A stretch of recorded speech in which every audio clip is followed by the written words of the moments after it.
The 7 differences between Jesus in the Bible and Jesus in the Quran.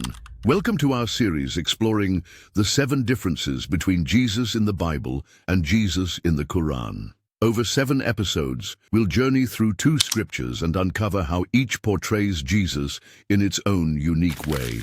Our style here is storytelling and semi-formal, accessible to Christians, Muslims, and curious viewers of any background. We'll highlight similarities to build common ground, then dive into key differences with a spirit of respect and curiosity. Each episode ends with a question for you, because your thoughts and perspectives enrich this exploration. Let's begin. The birth of Jesus. Picture a young woman named Mary, alone and in labor, about to bring a child into the world under miraculous circumstances. In the Bible's Gospel of Luke, Mary is in a Bethlehem stable with her betrothed Joseph.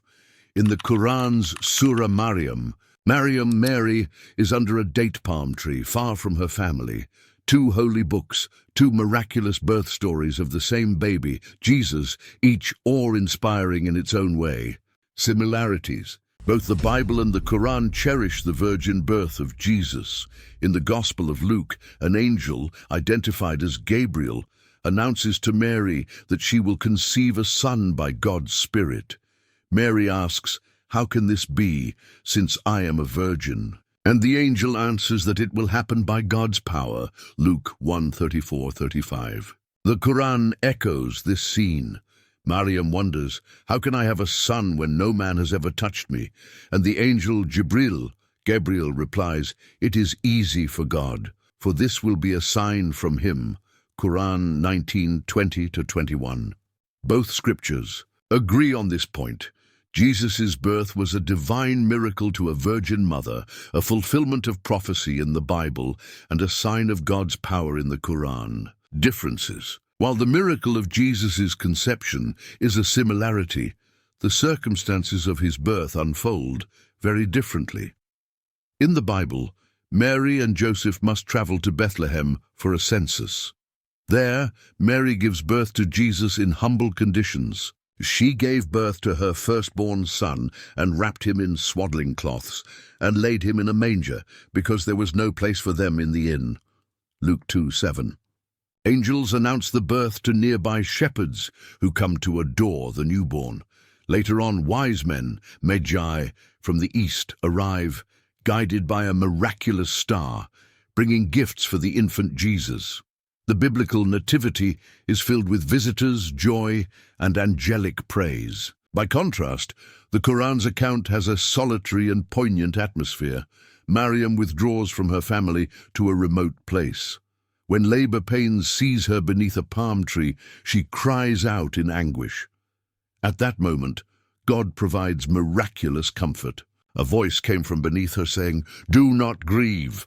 Your Lord has provided a stream at your feet, and shake the trunk of the palm tree toward you. It will drop fresh, ripe dates upon you." According to the Quran, Maryam survives the ordeal with dates to eat and water to drink, strengthened by this divine intervention. After Jesus is born in the Quran's narrative, Maryam carries her baby back to her people. They are shocked. This righteous young woman has a child with no husband. Maryam doesn't respond verbally. She simply points to the infant. Here comes one of the most dramatic differences. Baby Jesus speaks from the cradle.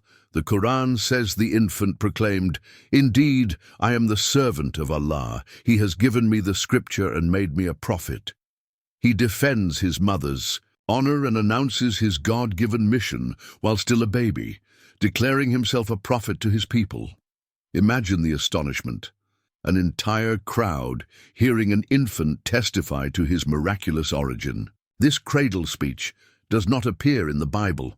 In the Bible, the story moves from Jesus' birth to his presentation at the temple and his childhood without any such episode. The idea of baby Jesus speaking is purely a Quranic miracle.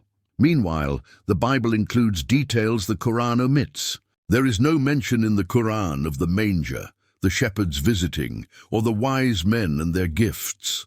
There is no King Herod or flight to Egypt in the Islamic account. Maryam's experience is more private and marked by immediate divine assistance, whereas Mary of Nazareth's experience in the Bible involves a community of witnesses and events that tie into broader historical narratives, census, King Herod, etc. Both accounts, however, revere Maryam for her faith and chastity and portray Jesus' birth as extraordinary. These differences paint two distinct nativity scenes, one surrounded by outsiders rejoicing, the other intimate with a miracle for Mary alone. What part of these two birth stories surprises or intrigues you the most? Perhaps it's the quiet miracle under the date palm, or the chorus of angels over Bethlehem. How does each version shape your view of Jesus' arrival? Leave a comment below, and in our next episode we'll ask, who is Jesus according to each scripture? See you next time. God bless you.